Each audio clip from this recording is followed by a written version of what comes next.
Okay, so first things first, I hope you all enjoyed the Royal Rumble, I'm sure of it video. It's done pretty well, at least in terms of this channel, so I'm guessing people really liked it. Um, anyway, yes, it's now time for the actual 2025 Royal Rumble recap and review. So yeah, when we get into the Rumble matches, I'm literally just going to go through the entrance and then the eliminations. You're not going to get too much in the way of like match details and stuff like that. Okay, just try to keep things down a little bit here. Alright, anyway, no kickoff show matches again. We had a 2-hour long kickoff show. I didn't watch it because there were no matches announced for it, so yeah, again, there's not really an impetus for me to watch the kickoff show. Anyway, we started off with the Women's Royal Rumble match. Our first two entrants were Io Sky and Liv Morgan. The third was Roxanne Perez. The fourth was Lyra Valkyria. Little note there, she unfortunately had a wardrobe malfunction as she got into the ring. Or the top part of her, the collar part broke and started to fall down, and they had to shoot a sort of faux injury stance so they could get it tied up. Number 5 was Chelsea Green. Number 6 was B-Fab. 7 was Ivy Nile. 8 was Zoe Stark. 9 was Lash Legend, and at that point, Chelsea Green eliminated B-Fab. 10 was Bianca Belair. 11 was Shayna Baszler. Ivy Nile eliminated Lyra Valkyria at that point. Bayley was number 12. Sonya Deville came out at 13th. Maxine Dupree came out, and she immediately eliminated Ivy Nile. And then Deville, Baszler, and Stark eliminated Dupree. Naomi came out, and all of PFC was eliminated by Bayley, Belair, Naomi, and Io Sky. They all basically ganged up there. Jada Parker was out 16th, as Chelsea Green eliminated Lesser. Just a sec here. It was Lash, I believe. A Legend. That's what. Yeah, Lash Legend. Piper Niven was 17th, and admittedly at this point, I had to get up to get a couple of quick things done, and somewhere along the line, Chelsea Green got eliminated because of Piper Niven. I don't know the exact nature of it, but yeah, since Chelsea Green won the Women's United States Championship, I've had the sneaky suspicion they've been building to her and Niven fighting for the belt at WrestleMania, so obviously that's where you're planting those seeds. Jordan Grace was out 19th, Natalya was out 18th. Jordan Grace immediately eliminated Jada Parker. Mia Yim was out 20th. And then our big surprise, Alexa Bliss came out 21st.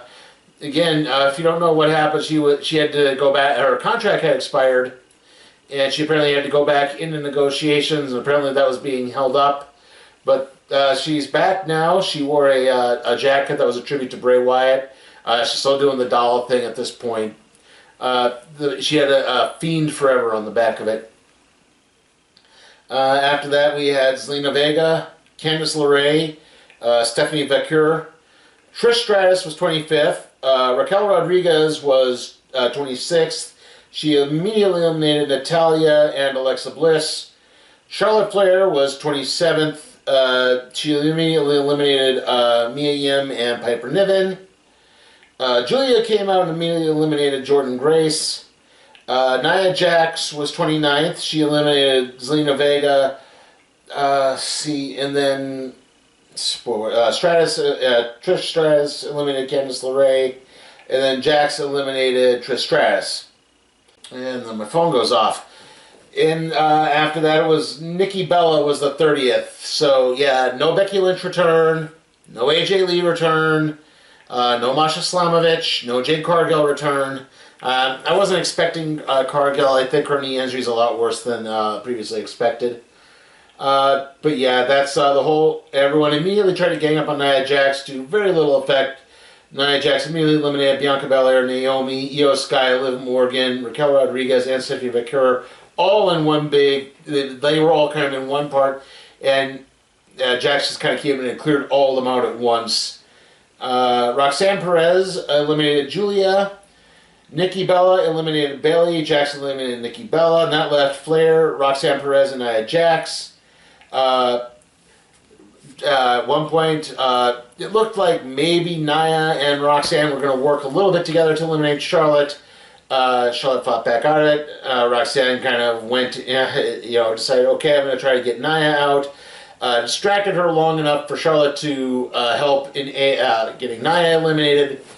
As that happened, Charlotte and Roxanne briefly fought, and Perez, they fought briefly. Perez tried to head scissor Charlotte up, but Charlotte immediately countered and eliminated Perez to win, and she's going to WrestleMania. Your first two-time Women's Royal Rumble winner, Charlotte Flair. Yeah, I predicted that if you saw the I'm Sure of It video. I said, yeah, that was my women's pick, and yeah, that kind of, I think as soon as they announced that she was coming back, I was like, yep, they didn't announce Becky for it, so I figured like they're probably, I think, yeah, they were building to one of them winning it. So, yeah, overall fun, but, again, you could tell, like, when Roxanne Perez got to the final three that the crowd really wanted her to win. And it's like, I think that would have definitely added a little more zest, I think, to the women's division, which is, I think, gotten a little dry. Again, like, we've kind of been down this road with Charlotte Flair. I'm not even sure she was necessarily returning as a babyface at this point, but who knows? Like I said, overall, it was entertaining, but maybe just a little too predictable. I think that was the one problem, I think, with the Women's Royal Rumble this year. Sorry, I'm just inevitably waiting for the ESPN bulletin about the Royal Rumble to go off, and then you hear the SportsCenter theme interrupt me again. Anyway, our next match was the 2 out of 3 falls match for the, I guess, SmackDown Tag Team Championships. DIY versus the Motor City Machine Guns. This is the first time in 9 months either the Raw or the SmackDown Tag Team Championships have been defended on a PLE. Seriously, the last time was WrestleMania. I mean, unless it was a Saudi show, but I'm not entirely sure. I don't think so. Anyway, right off the bat, Alex Shelley got a little blind tag in that allowed for the dual running kicks on Tommaso Ciampa. DIY got into this. They hit Sabin with an arm wringer and a forearm strike. At one point, to get the first fall, it was actually a really nice little move. The DIY basically faked a tag, and that distracted Alex Shelley long enough for Gargano to kind of whip Shelley into a jumping knee strike from Ciampa to get the 3 count. So right off the bat, DIY got the first fall. Ciampa crawled out of the ring to trip Sabin off the apron. Eventually, Shelley got back, hit countered the slingshot shot spear with a super kick. Sabin hit a springboard crossbody to the outside of the ring. They got back in, then the Motor City Machine Guns hit the Skull and Bones on, I believe, Gargano to level everything in 1 pinfall apiece. Ciampa then hit Project Ciampa on Sabin. They fought for a little bit on the outside. Gargano broke a pin after a, let's see, what did I write? It was a, and there was the ESPN bulletin. Anyway, yeah, a slingshot. No, it was a power bomb off the top rope, and then what they said blockbuster, but I think it was a sliced bread. That's what it was, a sliced bread. That's what I wrote here on Ciampa. But then Gargano broke up the pin. Gargano super kicked Ciampa by accident. However, before the Guns could do anything, the Street Profits hit the ring. They attacked the Guns while the ref was distracted. They used, I think it was Dawkins' crutches, and that allowed DIY to get the 3 count of the victory. Basically, because someone jumped someone at some point, and they're angry, and so I think it's built into a triple threat. Afterwards, the Profits beat up DIY and held the belts up, and then dropped them back down onto Ciampa and Gargano. Overall, good match. I mean, quality tag team work. I did not like the ending. I thought that was too cluttered for its own good. Again, I would rather, just do a triple threat match at this point. Why not? I mean, the show only has 4 matches on it, so it's not like you're really distracting too much from there. You could even, I don't know if you can necessarily make it 2 out of 3 falls. Maybe you could do something with that aspect. Make it an elimination style. I don't know.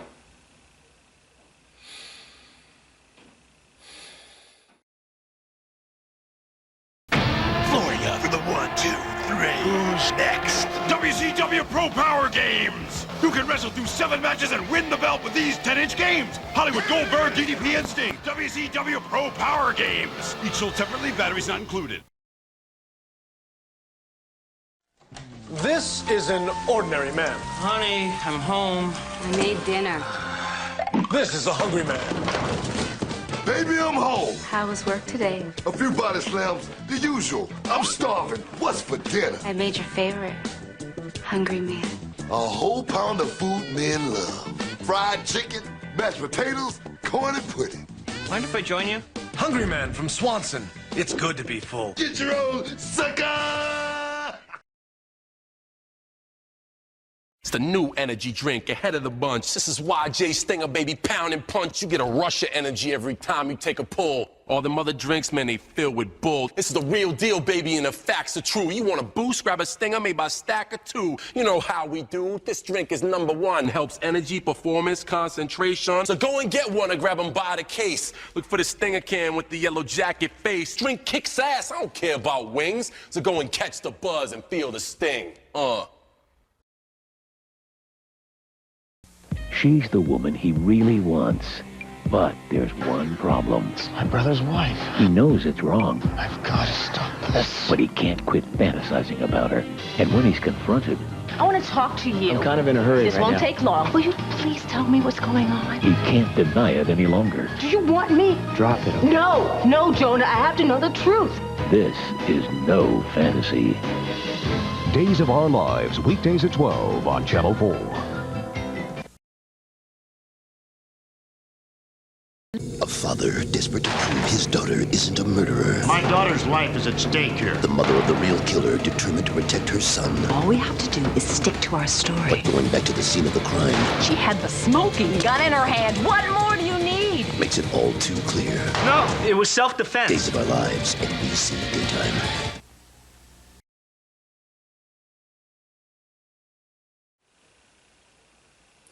In case you were wondering, no, that SportsCenter bulletin was not for the Royal Rumble. It was for a basketball game. Anyway, our next match is a ladder match for the undisputed WWE Championship. Cody Rhodes versus Kevin Owens, and yes, this is both the belt that Cody currently wears and the Winged Eagle belt that got revived for Saturday night's main event that Owens then stole. Rhodes immediately shows that he's tempting fate by walking under the ladder during his entrance. Owens immediately slammed Rhodes onto said ladder and broke the little support strap, I guess, piece across the ladder there. Owens slammed Rhodes into a different ladder and then attacked him with the announce table placard. Rhodes attacked Owens with a much smaller ladder. They got into they fought into the crowd. Rhodes hit Owens with a fan's beverage. At one point, Cody managed to climb the ropes and had his hands on the carabiner, but Owens pulled him off, but Rhodes was dangling from the carabiner as that happened. He eventually had to fall down. The big moment in the match was they're fighting back. Owens hit basically a backdrop onto a ladder that had been mounted up in the corner. He then got on the second rope and hit a fisherman buster into a ladder. This shook both men. EMTs basically came down. Sami Zayn came down to the ring and looked at both of them and, tried to check on both of them. It seemed everything seemed okay. Rhodes came back, hit a crossroads, countered a stunner into the crossroads. They got up onto the announce table. Rhodes hit an Alabama slam off the announce table through a ladder. Owens appeared to be intensely shaken up, and that enabled Cody to climb the ladder and grab the belts. An intensely angry Cody Rhodes afterwards looked at Sami and told him he did the right thing by not getting fully involved, and then just kind of left. As officials attended to Owens, As that happened, I believe it was Nick Aldis gave the X signal a few times. So it sort of indicates, if you don't know, the X signal is the signal for a real injury. Whether or not, I'm not entirely sure. It does seem to me like maybe again, the way things have turned out in the Rumble, which we'll get to. I'm not entirely sure. I don't know exactly what it is they're building to here. But, again, I guess we'll see how that goes. The match itself is good. Was pretty good. Like I said, it's kind of hard to do ladder matches now because there's so much stuff that's happened. So what can you do that's new? And I think they did just enough where they didn't do a lot of falling off the ladders and everything. So, or using the ladders as real weapons, like swinging them around or throwing them. Like there was a little bit of it, but not a huge amount. And again, I guess the big spot was the Alabama Slam on the ladder, but that was about it, in terms of like the wild and crazy stuff. So again, a very muted match because obviously they're trying to build into the Rumble, which is the next match after that. So overall, it was all right. Okay, and that leads us into the Men's Royal Rumble match. Again, we're just going to go through things here. It's going to be kind of hard. We have to give a little bit of details because our first two entrants were Rey Mysterio Jr. and Penta El Zero Miedo. Yes, Penta debuted a few weeks ago, obviously. So yeah, we got a mini dream match to start the Rumble off, and boy, did it almost blow up in the WWE's faces. As pretty much right off the bat, we had two instances where both men almost fell out of the ring at the exact same time. Penta had a foot touch the outer area, so if he had the second one, he would have been eliminated before anything else could happen. Third entrant was Chad Gable. Fourth entrant was Carmelo Hayes. Fifth was Santos Escobar. Sixth was Otis. Seventh was Braun Breaker. Breaker immediately eliminated both Hayes and Escobar. As this happened, the eighth entrant, Akira Tozawa, came out, but Hayes attacked him. He got knocked unconscious, and so ISO Speed wound up taking his place unexpectedly. He worked with Braun Breaker to eliminate Otis, and then Breaker immediately eliminated Speed. After that, it was Sheamus. Then it was Jimmy Uso. Then it was Andrade. Jacob Fatu was 12th. Fatu immediately eliminated Gable, Ray, and Andrade. 13th was Ludwig Kaiser, as Penta eliminated Kaiser right off the bat. 14th was The Miz. 15th, say his name, and he appears. Joe Hendry came in. However, it seemed that joy was short-lived, unfortunately, as the 16th entrant was Roman Reigns, who immediately eliminated Miz, Sheamus, Hendry, and Breaker. Jimmy Uso came to stand beside Roman just briefly as Fatu kicked him and knocked him out of the ring. 17th was Drew McIntyre. 18th was Finn Balor. 19th was Shinsuke Nakamura as Balor eliminated Penta. Jey Uso was 20th. He immediately eliminated Shinsuke Nakamura. 21st, the big return here, AJ Styles. And that, yeah, unfortunately, that's kind of your surprise entrant in the match. I mean, other than ISO Speed, but I'm not counting that. Anyway, our next one was Braun Strowman, who immediately eliminated Jacob Fatu. John Cena came out 23rd. CM Punk 24th. Seth Rollins 25th. At that point, Cena, Punk, and Reigns were all standing in the ring waiting.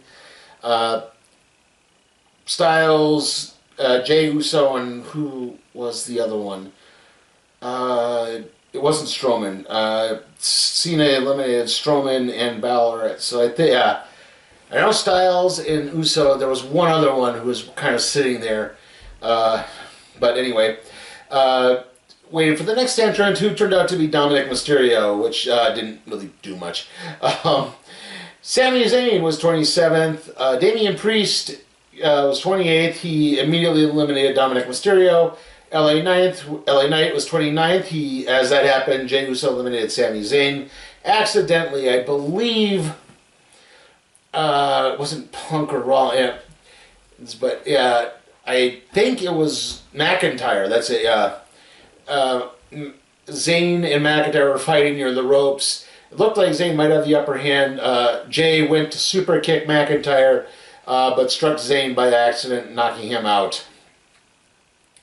And our 30th entrant was Logan Paul, and boy, the crowd was not happy. I guess they were maybe expecting The Rock. I think they'd forgotten that Paul actually had declared for the Rumble. He did like this past week. So yeah, it's like, yeah, he was the only one who hadn't entered yet. So yeah, anyway, as that happened, Damian Priest immediately eliminated Drew McIntyre. LA Knight eliminated Damian Priest. Basically what had happened was Knight had knocked Logan Paul off the ring apron, but Paul managed to gain just enough to land on the announce table and stand there. He then worked his way over to the barricade and jumped onto the ring steps to avoid elimination. He tripped AJ Styles on the top rope and eliminated him after Styles had eliminated LA Knight. As that happened, Punk eliminated both Reigns and Rollins, who were fighting near the ropes. Logan Paul immediately eliminated CM Punk, and that led to a brawl on the outside of the ring. Punk and Reigns argued. Rollins snapped. He hit Reigns with the stomp on the outside of the ring. He brawled with Punk near the ring steps. Reigns was starting to get back up. Rollins turned around, hit another stomp on the ring steps, and the security eventually broke them up. And we were down to our final three: John Cena, Logan Paul, and Jey Uso. Immediately, Cena tried to do his double AA. Uso fought out of it, super kicked Paul as back into Cena. He super kicked Paul back to the ropes, and Cena eliminated him, leaving Jey Uso and John Cena as the last two. Several near instances.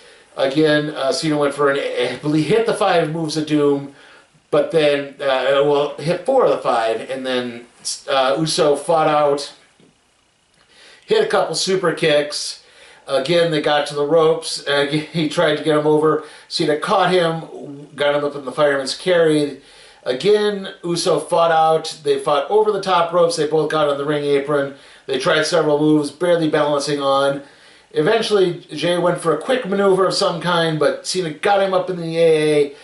But Jey grabbed the top rope and rolled back to get out of the AA and shoved John Cena off of the ring apron to win the Royal Rumble. Jey Uso will literally now be main event Jey Uso as he's going to WrestleMania, presumably to challenge Walter for the championship. I don't know if he'll go after Cody. I'm guessing they're building towards Cody, Sami, and Owens for a triple threat. Again, I don't think The Rock is going to be at Mania this year. Sorry, folks. But yeah, I think that's where that's going to pan out. Kind of surprised, a little happy. Again, I think the crowd has been behind Jey. I obviously listened a little bit to Figure 4 Weekly. You know, Brian Alvarez pointed that out. He said, you know what, Jey Uso is about as over as anybody, is almost as over as Cody. He's as over as any babyface is in this company right now. So it doesn't really make any sense for him to not be in the main event picture. You know, he had his little 2-week Intercontinental Championship reign. But again, it's like you saw it during War Games. He was over. You saw it during he's over. He is, he's a good choice to have this win. Again, if he can go on and beat Walter for the championship at Mania, I don't think he'll beat Cody, but yeah, if he can win it at Mania, if he can win one of those big belts at Mania, that would be huge. I think that exactly. It's a long time coming, and you could see the emotion, like Michael Cole threw his voice out during that last bit because his voice was completely shot, and they all got in the ring, and everyone, the announcers got in the ring and hugged Jey. He celebrated with the crowd. Caught a little bit of the post show afterwards. Big E was emotional. He said, hey, you know what? The Usos have been longtime rivals. I've always had respect for them. When you're a tag team guy, it's often considered something of a limit that you can't get over a singles guy. This just proved he can do that. This is really good, I think. This is going to help build further interest in WWE and make this more interesting for the next year. So, yeah, very fun. And like I said, downright emotional match, because I really had to compose myself after this. I was so worked up after that. I needed a few minutes. So yeah, like I said, this match really made the whole show. Like I said, everything had been mostly okay up until this point, but this match was great. It was fun, so amazing. Like I said, told the story great.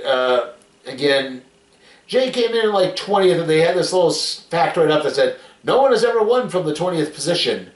So yeah, I think they had all these numbers. Like I think it was 5, 7, 8, 20, and 24 or 26.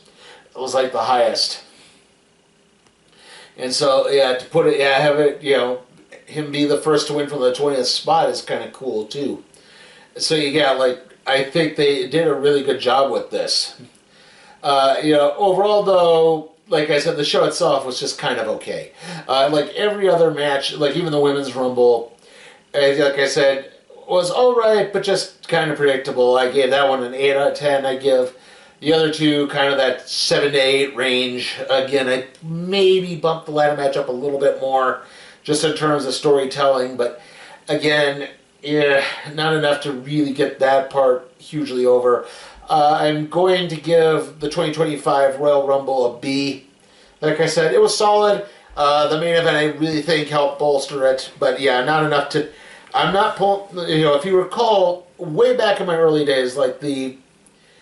it was the Rumble it was the 2017 Rumble, I think, where Randy Orton was the surprise victor in that one.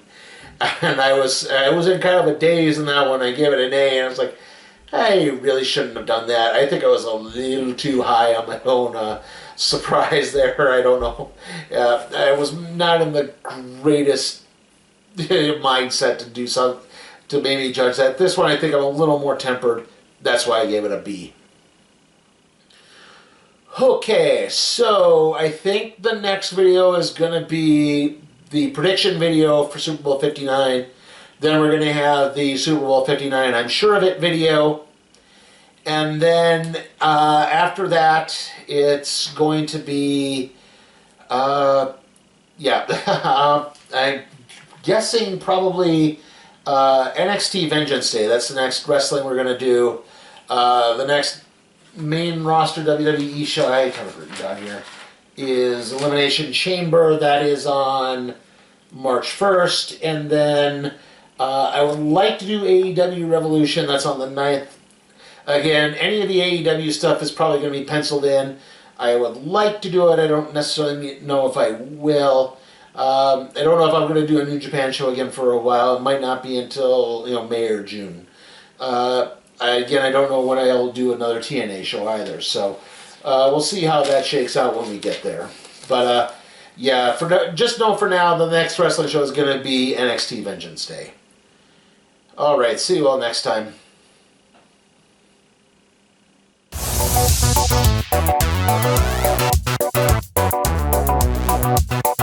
Hey guys, remember, you can help me expand my professional wrestling coverage by supporting me on Patreon at patreon.com/SleepyTimeForCat Productions.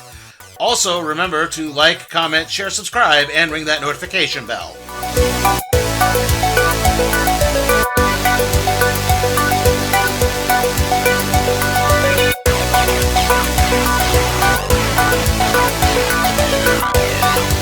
Yeah.